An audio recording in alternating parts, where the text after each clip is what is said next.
to A Problem Squared, the only podcast to ask the question, hey buddy, what's your problem? And mean it in a lovely way. I'm your host, Beck Hill, and I'm joined by the wonderful Matt Parker. Hello. Yes. No, that was a more aggressive tone than we normally strike in this podcast.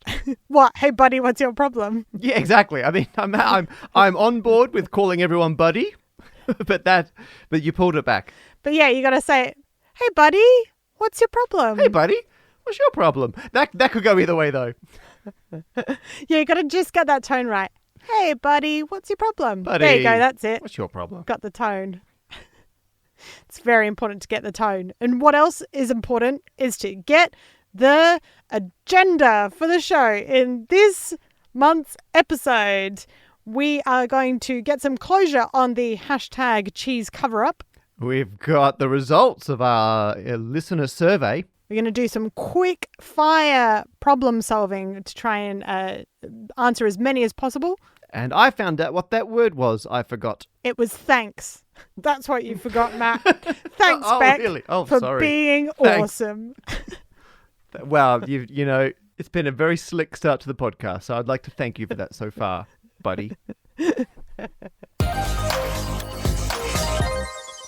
Matt, it's the end of a year and our first full year of doing A Problem Squared. It's very exciting. I know. What's been happening since we last spoke? Well, so we're recording this right before Christmas. People will be listening to this probably in the new year. So I've actually spent most of the time since we last recorded trying to program my Christmas tree, which has kind of overwhelmed my life for the last couple of weeks. You're the only person I know who would say programming your Christmas tree. Yeah, I'm not the only person I know who has programmed their Christmas tree this year. So a friend of mine you can get LEDs which can turn any RGB color. So any of the over 16 million different colors individually. And a friend of mine put a chain of them around their Christmas tree so you can play very, very low resolution Donkey Kong. What? So you've got barrels rolling down, but the barrels are just LEDs lighting up sequentially one at a time. Yeah, and then Mario is a light. Yeah. And each layer, like there's one row of LEDs for the ground, one for like barrels and Mario, and then one for Mario jumping. Wow. And then that's it. And so and I had no idea. This is Matthew Scroggs, who does Chalk Dust Magazine and a bunch of other great stuff. I've worked with them before, and I had no idea they were doing their own Christmas tree project. Whereas I bought 500 LEDs and put them all over my Christmas tree. And then what normally bugs me about these programmable LEDs is you can only really do effects in the order they are on the wire. So you can have like, you know, color chasers and things go up and down the wire. Right. So if you wrap it around, it's a mess. Yeah. So I spent a very long time writing some code that would turn them on one at a time and then use the camera in my laptop to detect where they are.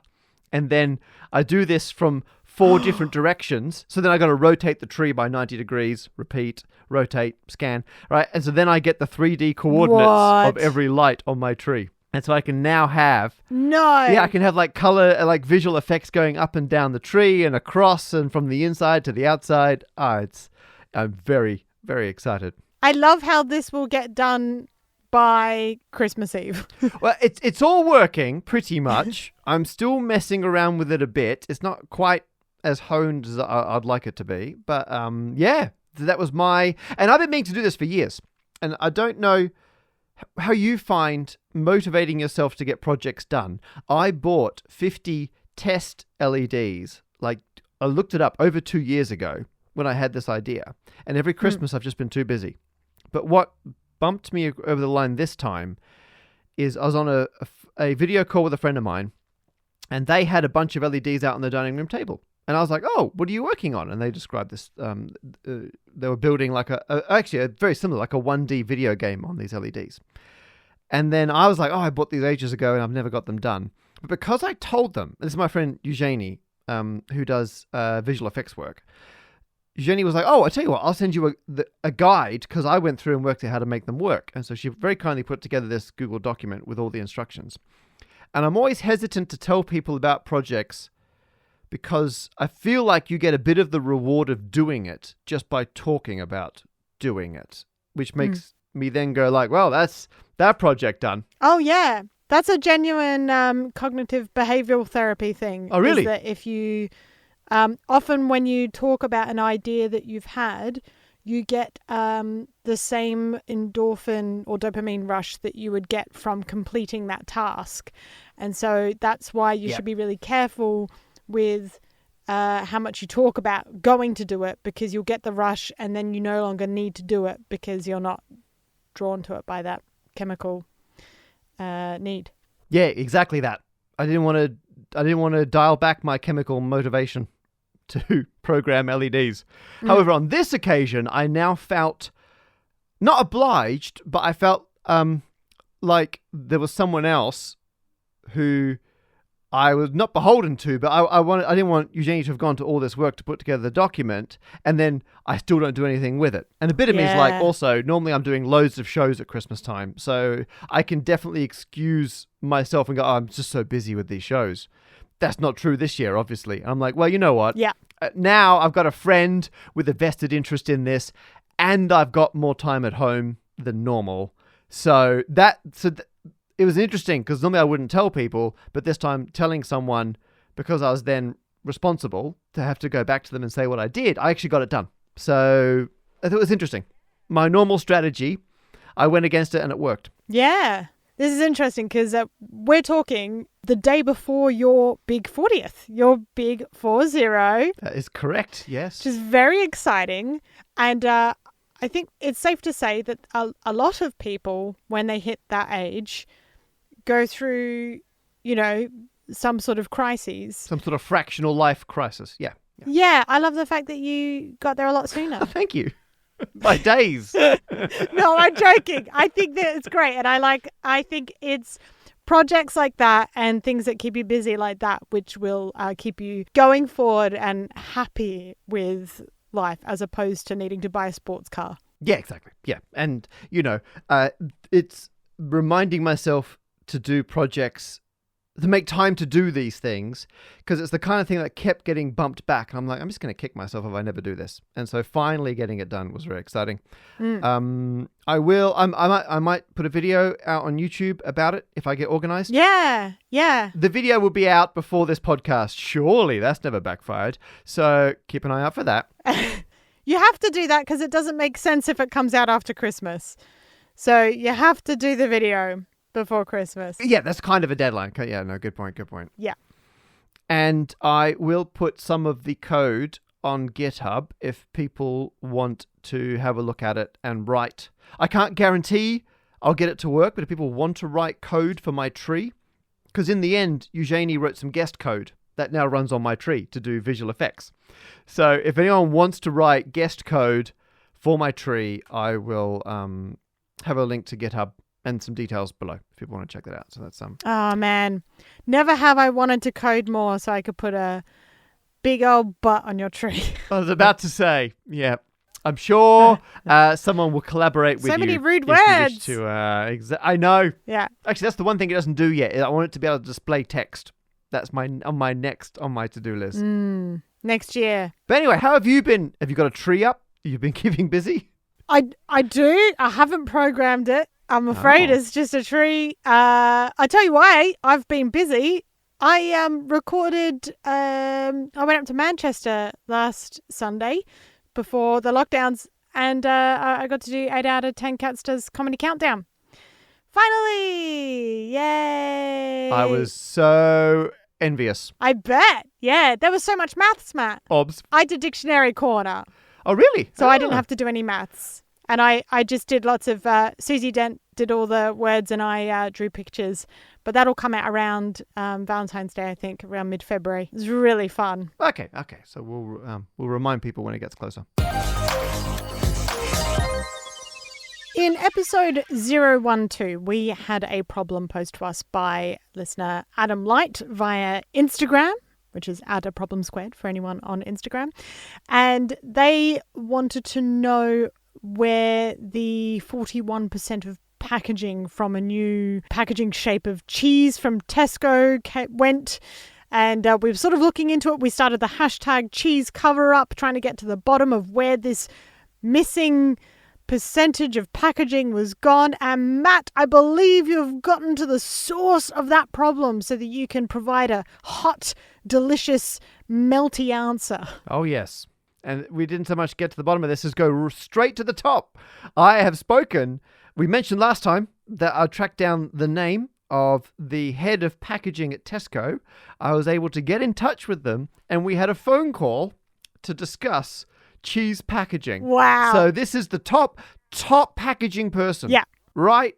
You know, you can't go any higher up the packaging chain. We had so many we had theories about this. Our listeners had theories. You know, we still get messages from listeners who have other ideas of what it could be. But you've spoken to the person who knows for sure.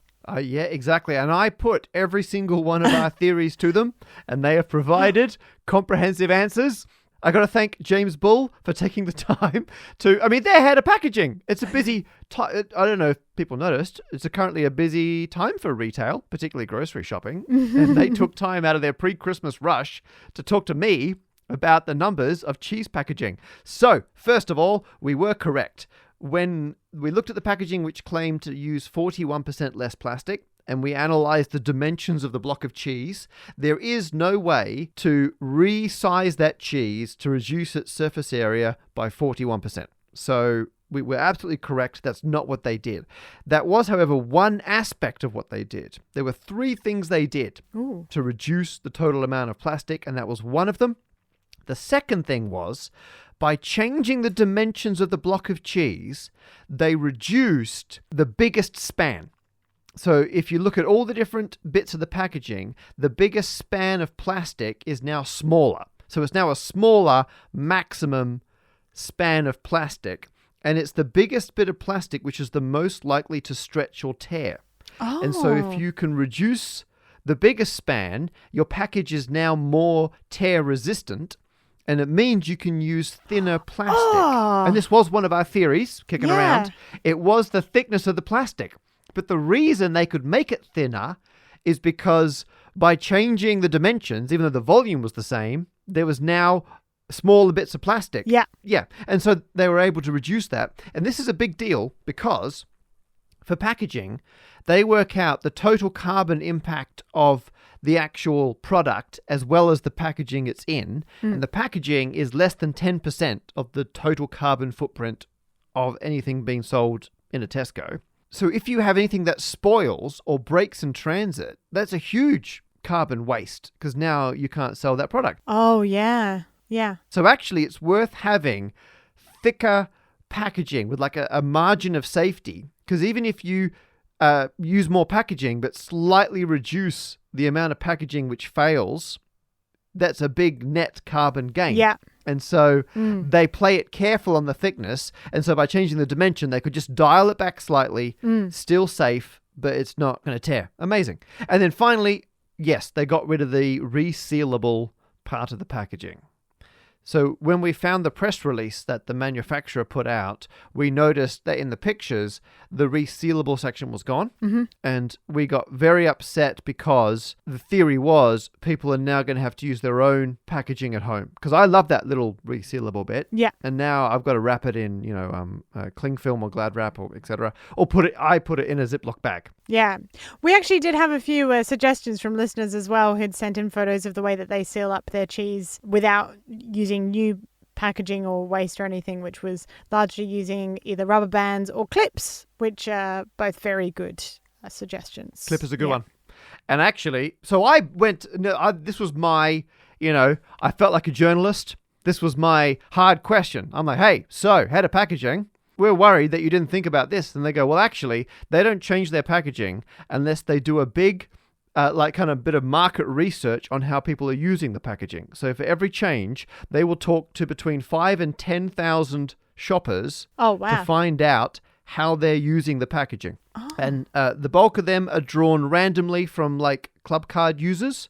They send out, would you like to be involved in this survey? Yep. And they get at least 5,000 responses. And then some people who sign up because they just love being parts of doing studies. I don't know who these people are. They sound like our kind of people.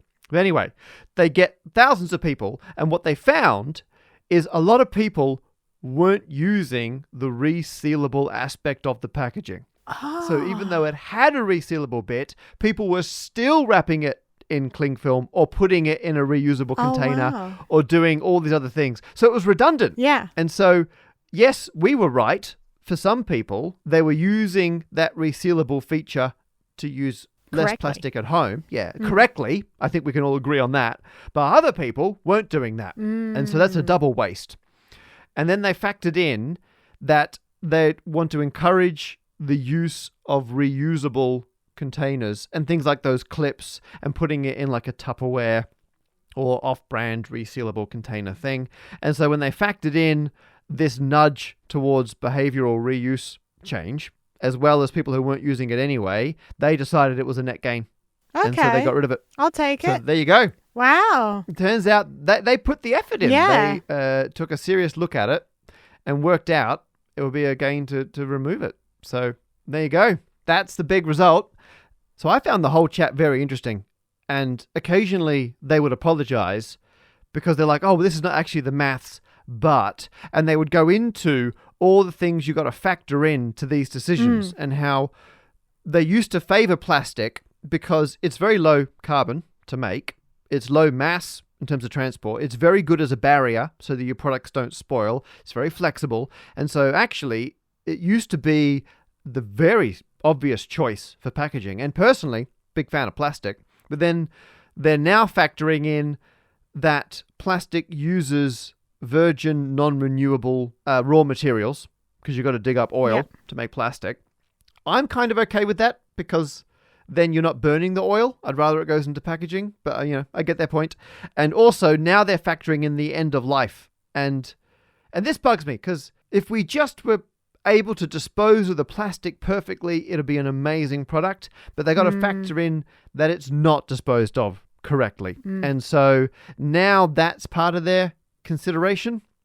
It means that plastic is going down their list. But now, because I've always been a big fan of plastic bags, a controversial thing, but I think unless you use the reusable bags enough, they never are better than plastic bags. But you've got this end of life issue, and I admit you can't deal with that. And so they're now wrestling with, when you get like the super thin plastic bags that you put like your fruit and veg and stuff in, they're like, oh, in theory, if we switch this to paper bags, that would be net better for the environment because of the end of use. However, they're worse on carbon, but also there's the public perception because people look at the paper bags and go, well, these are terrible. We shouldn't be using paper bags. That's not good, deforestation and all that. So they've got to balance all the different impacts of the packaging as well as how consumers will use it. Like, should they bring in reusable nets that you put the produce in? But now they've got to work out the average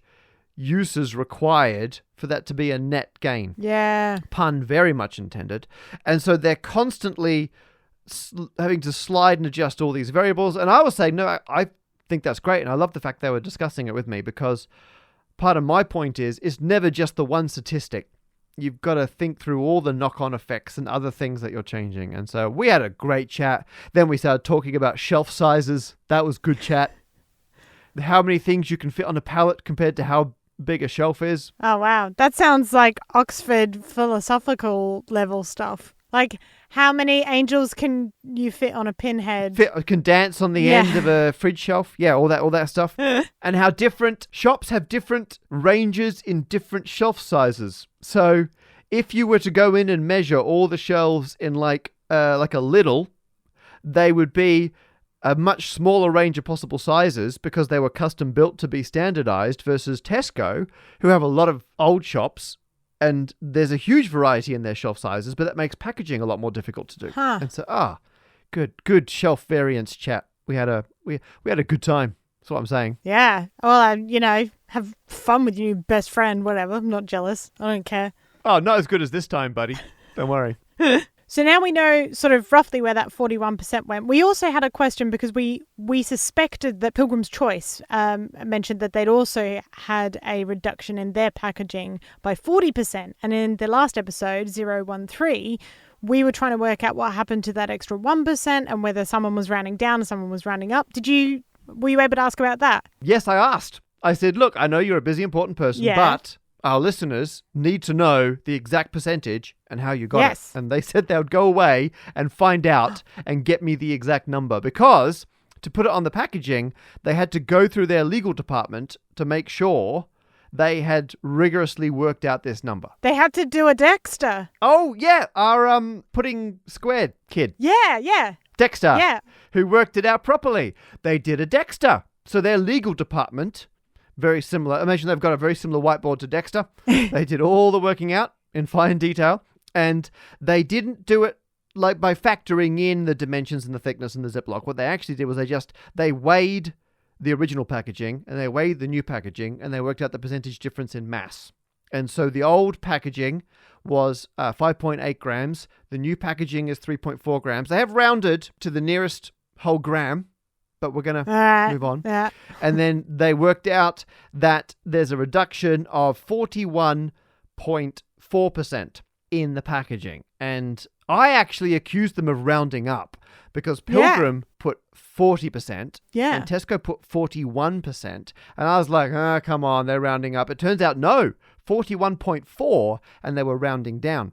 They were unable to verify Pilgrim's packaging because they don't do the same exhaustive fact-checking for claims made by other manufacturers. So they were unable to comment on Pilgrim, but they gave me their exact working out. So 41.4% rounded down to 41%, and there you are. Wow. We've blown the resealable lid right off this. Ah. So I feel like we've seen it through. Yeah. It took 3 episodes, but we now know comprehensively, Just in before the end of the year. just in time. We can tick this one off, where that number came from, why that number came from, Yeah. and where that number is going. Ding! Ding-a-ling-a-ling. Thank you. That's the ding I'm here for. I'm doing that on behalf of Adam Light. I can't imagine Adam not giving that a ding. I feel like I'm just watching that bit in Indiana Jones. You've just taken a dive under a falling rock. I've just slid under the closing rock, yep, and I managed to grab my calculator that fell out. Yeah, and get out. Yes. Congratulations. I'm Thank you. very impressed. Well done. So the cheese cover-up is now uncovered. Or it's all wrapped. However, I don't know. Either of those. So we asked you lovely listeners to fill out a survey for us, which we posed firstly in episode 012 and then again in 013. And Matt, you have collated all of the answers to share with us so that we know a little bit more about who you are listening to us now, how we can make the podcast better and more enjoyable, and generally do an end-of-year review. Yeah. And I thought, because we had just over 200 responses, I was thinking, oh, that's pretty good. You know, we're putting the effort in to get to know and respond to our listeners, our customers, if you will. And now I know Tesco does 5,000 to 10,000. I suddenly feel a lot more inadequate. We've done 0.2 thousand. So, but thank you everyone who filled it in, who went to that survey.ilikeit.aproblemsquared.com. One of my all-time favorite URLs. And the first question out of the gate was what people's favorite problem that we solved in the first year. Because it's difficult for us because we solve the problems. Yeah. We put them out in the world. We check with the people who posed the problem to make sure they're happy. But we never find out from everyone else what's useful, what's not. So we asked for your favorite and your second favorite. And Beck, I've just sent you the pie charts of the top responses. The first pie chart is people's favorite problem, and then the other one is I've combined their first and second favorites. I've also only put in problems that got 3 or more votes across both questions, first or second. So any problems that got 2 or fewer, you'll see they're in the other category, which is only 4%. So people were pretty in sync when they were listing the other ones, and there's a total of 23 different named problems from across the first year of A Problem Squared. Yeah, it's impressive. It's really good. These are great pie charts, by the way. They're very pretty. Thank you. I'm also enjoying just the words you've used to make it more succinct what the problems are, like big nut, which I very much enjoy. Yep.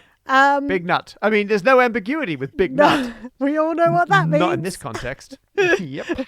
It is interesting, though, because when we're looking at everyone's main first favorite problem of all of the episodes. Yep. The one that is quite clearly the favorite takes up a lot of area on our pie. It does take up a lot of area. It does. It takes up nearly a quarter of our pie. In fact, it's 24%. And that, of course, was your topography one, which was about land area with different heights of stuff. Yeah, if the topography of a country changes its land area. Yeah. I wonder if that got an unfair boost from being particularly memorable because I had to come back and apologize so many times for not putting the video out. So I suspect because it got mentioned in so many episodes, that's given it a bit of an advantage. Everyone just remembers it now. It's partly what was your favorite, and it's partly what do you remember from all the other ones. But other big, Too Much Pizza, that's strong. That was a very early one. That was strong. And Ferrero Rocher Pyramid as well. Ferrero Rocher, yep. I'm quite happy because also burger sizes, it's not a main one, but it still came in pretty chunky. I'm very much enjoying the amount of people enjoying food-related problems because this bodes well for next year. Oh, yeah. The one that the most people commented on, this is like just my own impression from going through the data, was brushing teeth. So that's a good 5% of people's first, and it bumps up to 6% if you include seconds. But people saying that actually changed the way they brush their teeth. Yes, me too. So I don't know if we changed how people eat pizza, but we've changed how people brush their teeth afterwards. And I'll pass that back to Dr. Sophie as well, who gave us the little answer on that, because that's incredible. The one that surprised me the most, that I'd forgotten completely, pretty much, but featured very heavily, and I'd be interested to hear your surprise entry, but the plane stack. Yes. When someone asked, how many planes can you fit in the volume of space that legally you're only allowed to have one plane in, but how many could you fit? And the answer was all of them. That's crazy. That's like 7% of people's favorite ones, but I had that had disappeared. I really didn't stick out in my mind, but it turns out that people loved it. There you go. Yeah. So that is very interesting. Do we have any other stuff that we learned from this survey? We had some boring functional questions like, what are you doing when you listen to the podcast? What are they doing? Device are you on? Are they bathing? I listen in the shower. I didn't go through and collect that data. So just flicking through, people are doing chores, they're playing video games, doing homework. A lot of people are moving. We've got running or driving, running down near a lake. It's weird what people, someone's eating lunch or laying in bed. They're the two times they listen to our podcast. Do both and report back. So there you go. So people do a whole range of things, and we asked them what country they are in. Overwhelmingly, they're in the UK. Mm-hmm. So 26.9% people in the UK. America's very close, 21%. Oh. The reason I bring that up Howdy. is... There you are. Yeah. You're embracing our audience. And then there's a bunch of countries with only a single person. Portugal, 1 in Spain, 5 in Sweden. So, this is out of 200, of course. But what I found was interesting was you got a decision when you make a survey. How constrained do you make people's answers? So if I'd had a drop-down menu, it would have made data collection way more easily, but we didn't. We let everyone have complete free entry, but it means I've got to then do what's called coding the data, where I have to go through and manually assign each entry to an actual value or category. Because, there's the simple stuff where not everyone wrote USA. Some people wrote United States. Some people wrote US. Some people wrote United States of America. So there's some people put their state in brackets afterwards. Or even here, Canada, open brackets, Quebec, close brackets. So I had to go through and go, no, that one's Canada. This one's USA. Someone's done United States of America, Washington State, a.k.a. Casadilla. I love Washington State. It's a good place. And so there's a coding problem. And then other people have put the temporarily United Kingdom, that sort of thing. And so just from a data point of view, I found it interesting that you've got to decide how constrained you make people's entries versus what freedom you give them. But I went for more nuanced data, but it does backfire because I have to go through and manually code it. Same as when people entered, everyone had a different way of phrasing what their favorite thing was, problem, which is why I had to come up with code names for them. Can you imagine the people at packaging with Tesco having to go through 5,000 or... No, that's not how it works. They have a better system Could in be. place. I bet they don't. So... But I did it. It's only 200 entries, so I did it manually. I went through and I coded them myself. The one I didn't have to do that for, and this may be the most important bit of data we got, was we asked listeners, do they have a pet hamster? Oh yeah, it's a pretty binary question. So it was yes or no. In fact, I limited it so they couldn't choose. Oh, Drop great. down menu. Ah. Next time, drop down menus all the way. That's how you do it. I've learnt the hard way here. Turns out 2% of our listeners have a hamster.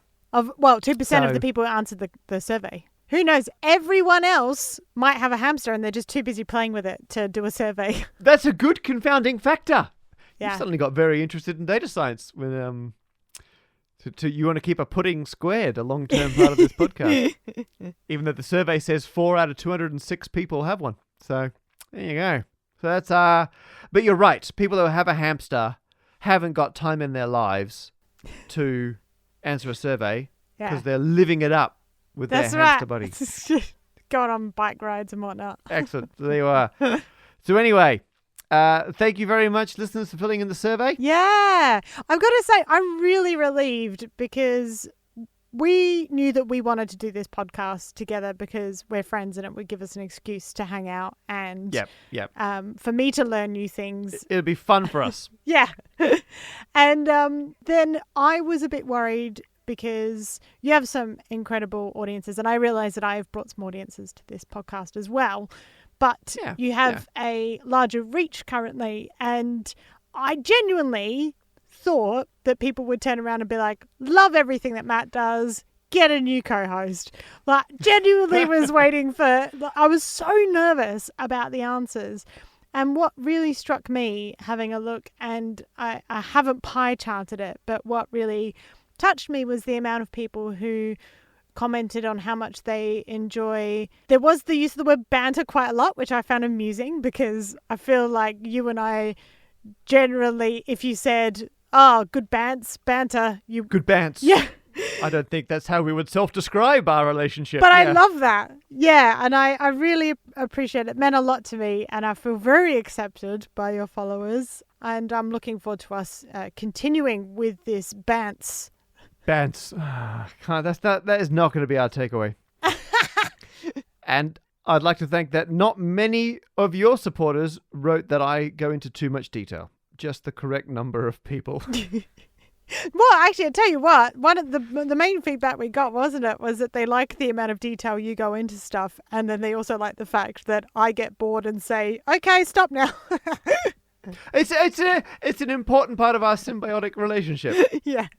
It gives me permission to nerd out because I know you're there on behalf of the audience to keep things remotely interesting. It's a big feature for me. Well, I appreciate that. I enjoy learning. You make me come across a lot more interesting. Yeah. I enjoy learning with our audience as well as from our audience. Oh, there you go. So anyway, we love you all. And the most common request was more than once a month. But I don't know if we're able to fit that into our lives at the moment. But we will keep on making them for as long as we can. Yeah. It's not a no. We enjoy doing this. We don't plan on finishing anytime soon. Obviously, though, if you would like to help us out, and not everyone can become a Patreon, and that's totally fine, the best thing you can do after that is just tell other people. Spread the word. Give us a 5-star review on whatever reviewing thing you're listening to this on.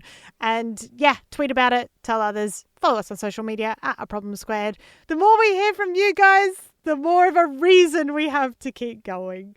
Yeah, just thank you for being a wonderful audience and submitting great problems and helping us solve them and just being there. You're all wonderful. We wanted to finish the year off by trying to squeeze in as many problems that we could solve as possible. So we've got our long-suffering producer, John Harvey. Hello, John. Hello, Problem Squared listeners. Wow. Yeah, we're letting you talk for once. First time we let him on the podcast. Yeah. Probably the last. John, you've got a bunch of problems for us that you're going to shoot at us. We've got at maximum 2 minutes to try and solve each one. And then you're going to stop us when we run out of time. So are you ready? I think I'm ready, yes. The first quickfire question is from Adam Batten on email, and he asks, what exactly defines the difference between a biscuit and a cookie? Yeah, I can solve this. They're the same thing. Next. What? No. No, they're the same thing. Same thing? One, they largely call it in the States, and the other one, we largely call it over here in Australia. But in the US, a biscuit's like a savoury thing that you get with a meal. Oh, well, if they're talking about that, then that's the difference. The difference is, if they're asking what's the difference between a biscuit in terms of like a dinner roll and a cookie, then clearly the difference is one is a savoury thing. But I believe they're asking what the difference is between a biscuit and the cookie in terms of what's the difference between the two things that are exactly the same. And I'll tell you what it is, Adam. Nothing. There is nothing. What? There is no difference other than the What? fact that different people have different names for them. What if you went to Subway?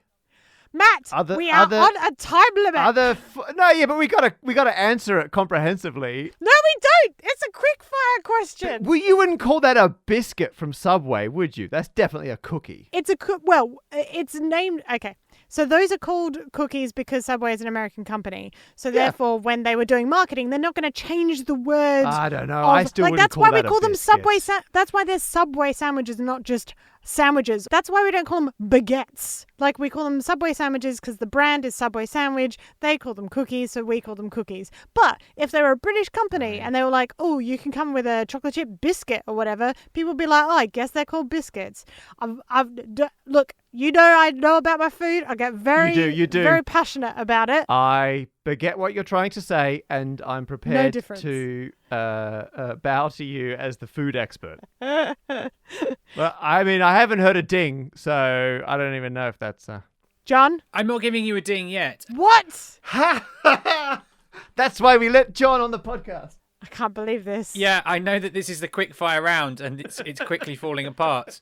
I just simply think the question surely is, would the Cookie Monster eat a digestive biscuit? Yes. I think the Cookie Monster would not turn down a digestive biscuit. So on that logic, I'm going to have to agree with Beck. I think your listeners might disagree, but time will tell. Ha! For me, I'll give you a ding because it's the quickfire round and it's not for me to argue.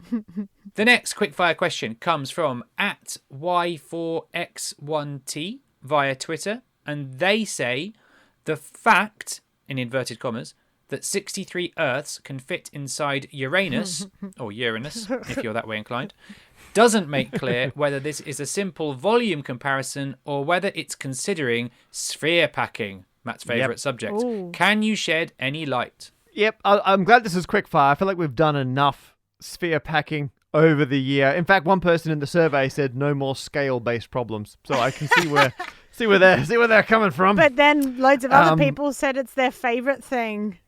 They did. They said, they get the square in terms of enjoyment of the number of scale-based questions we do. And so I'd actually previously looked into this because my wife is a solar physicist, the wonderful Professor Lucy Green, and it's a famous fact that 1 million Earths fit inside the sun. And we were like, I wonder if that includes the packing or if it's just like the volumes, like if you got the Earths and liquefied them and put them in. And the thing is, for the sun, it doesn't make a big difference. If you pack them in with gaps, it's 0.96 million.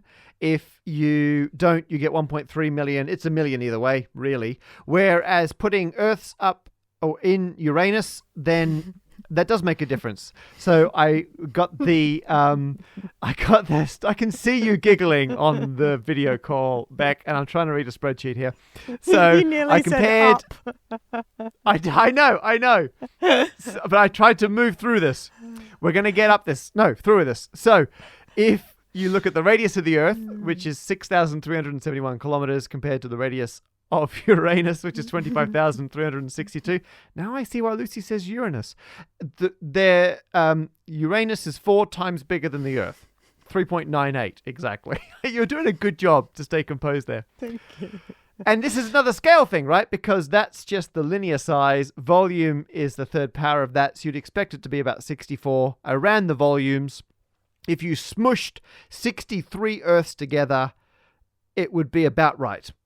It'd be a little bit bigger than Uranus, but only slightly. If you factor in the packing them with gaps between them, you only get 46 Earths into Uranus. So there you are. I can solve your problem. That fact assumes that the Earths are no longer spheres. They've just been mushed up. If you keep them as spheres, you're only going to get 46 in tops.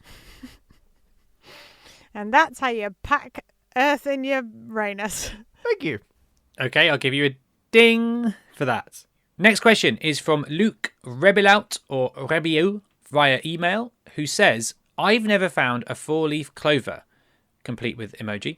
Can you tell me why it is so and how to tip things in my favour? Yep. I can solve this one. You're unlucky.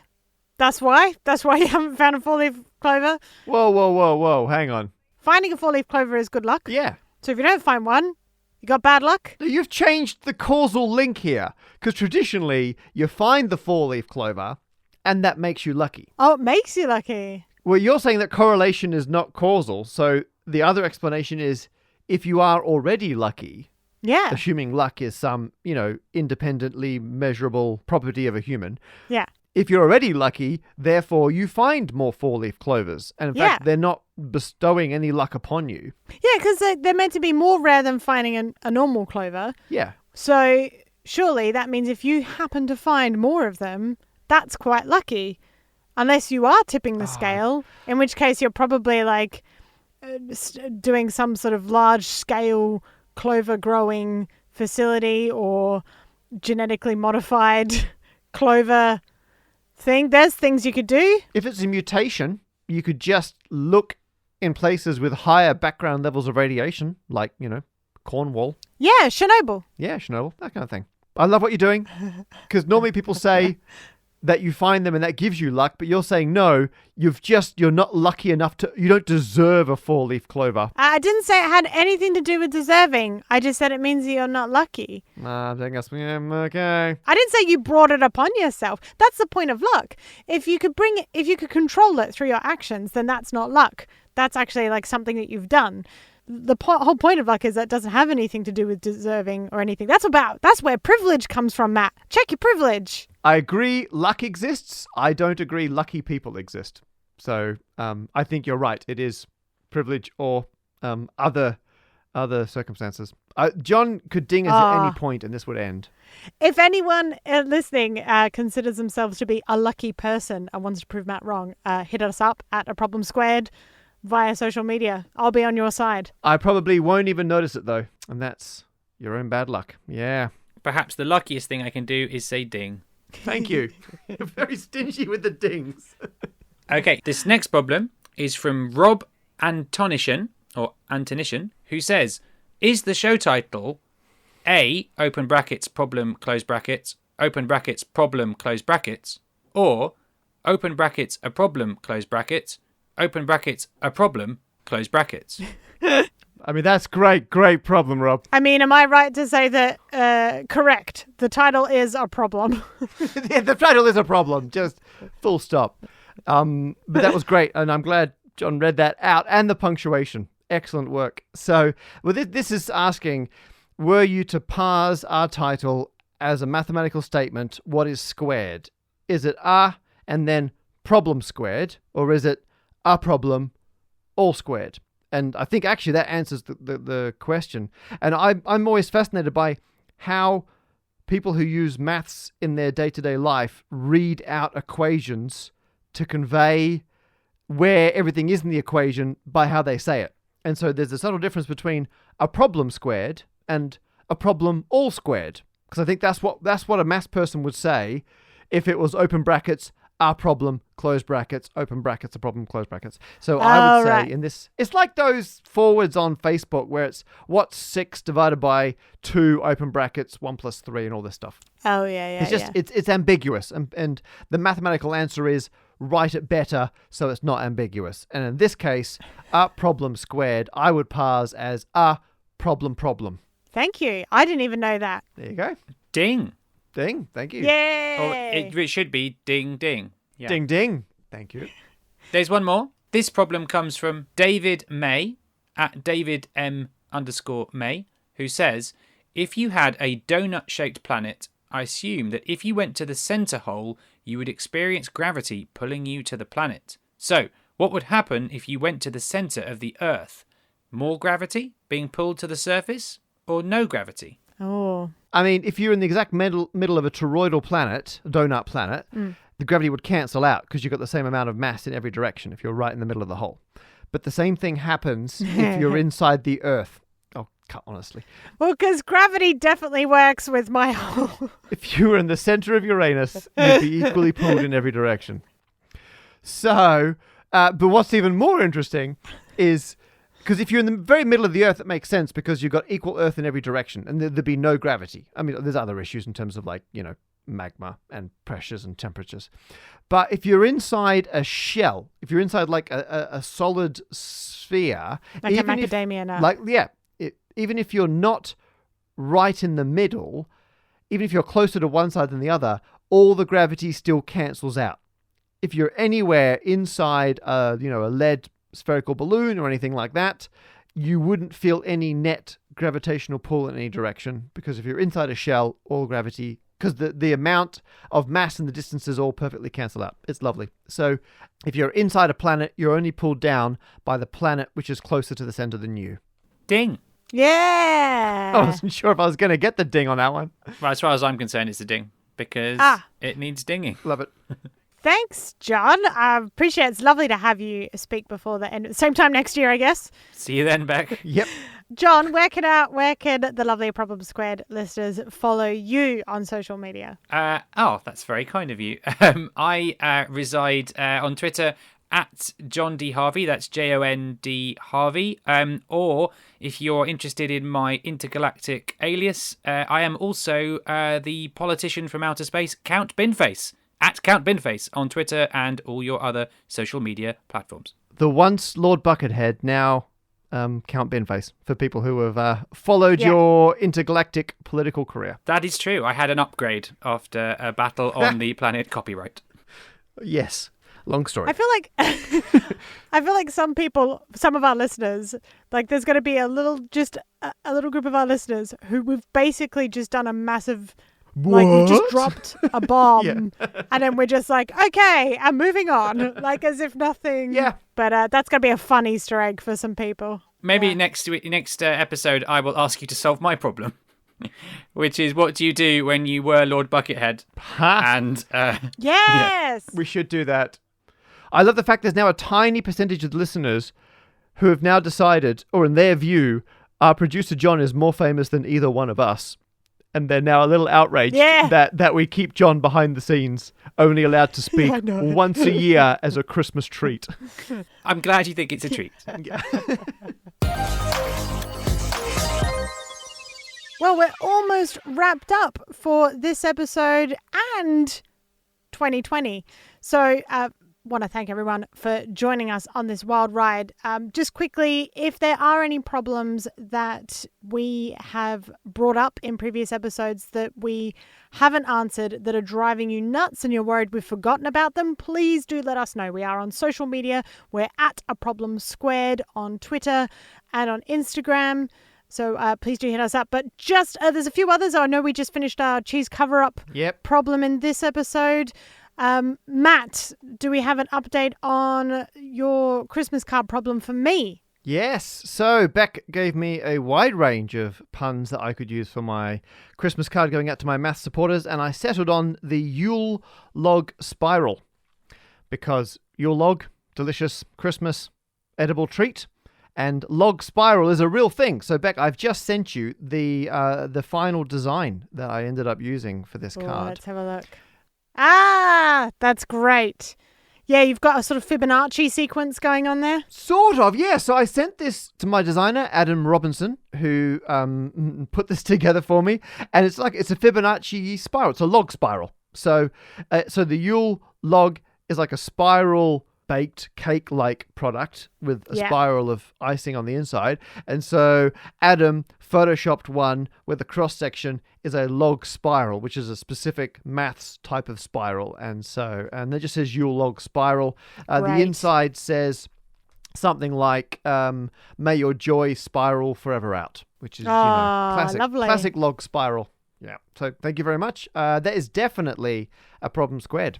Well, I'm glad I was able to help you with that. And for any of our A Problem Squared Patreons, you will either be receiving or have received a Problem Squared Christmas card that I designed in email, or potentially even via post if you're one of our wizard level Patreons. But Matt, with that in mind, you've got a package that I sent to you. I Could do. you open that up? So I've got it here. It has remained. You've put fragile tape on it. I don't know if that was an exaggeration of what's in here or if it genuinely is fragile. ASMR. Oh my goodness. This is the original artwork. Yes. And have you made the frame out of Ferrero Rocher wrappers? I have. That is all the wrappers from the Ferrero Rocher that you forwarded me. Oh, that's incredible. I've gilded your frame. So, first of all, thank you for the onerous task of eating all those Ferrero Rochers Oh, you're that welcome. I sent over to you. I put a whole bunch of them in the post for Beck, unannounced.